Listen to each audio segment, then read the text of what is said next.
Imagine yourself in a huge crowd, standing shoulder to shoulder with hundreds of people. Everyone wants to move at random, to right and left, constantly, and what's more, in pitch darkness.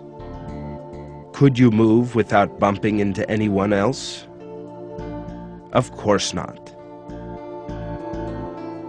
These movements, quite impossible for us, are easy for fish, because they have been created with a sensory system known as the lateral line, which consists of points or dotted lines stretching along both sides of the body. Sensory cells are located in a canal beneath the skin. The fish immediately determines the slightest change in external pressure. Eddies in the water, the strength and direction of the current, all thanks to these lateral lines. It can therefore perceive the presence of an enemy or an obstacle before it sees it. It can locate prey or predators and find its way in the water currents.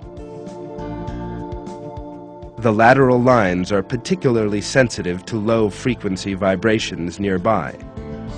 So fish can instantly detect footsteps along the shore or a predator driving under the surface of the water and take appropriate evasive precautions.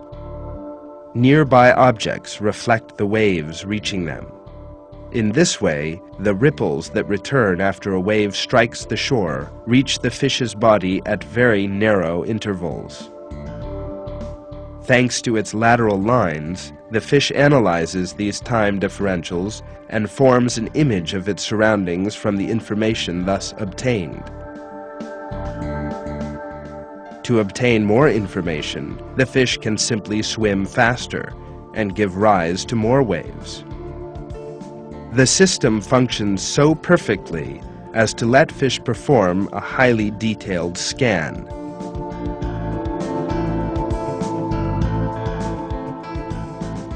For example, in order to be able to see in the totally pitch-dark water in which it lives, the Mexican blind cavefish is totally dependent on its lateral lines. Despite having no eyes, it can detect objects smaller than a pinhead.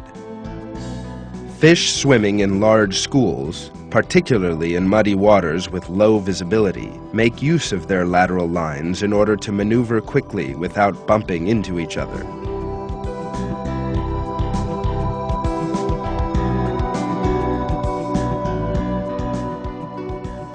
These sensory organs have a very complex structure, and it's of course impossible for such a system to form by chance, gradually, over the course of eons.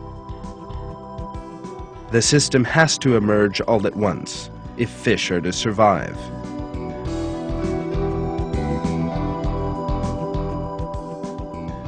This clearly supports the fossil record, revealing that fish did not come into being by evolving through gradual changes, as evolutionists claim, but when God created them, flawless and perfect.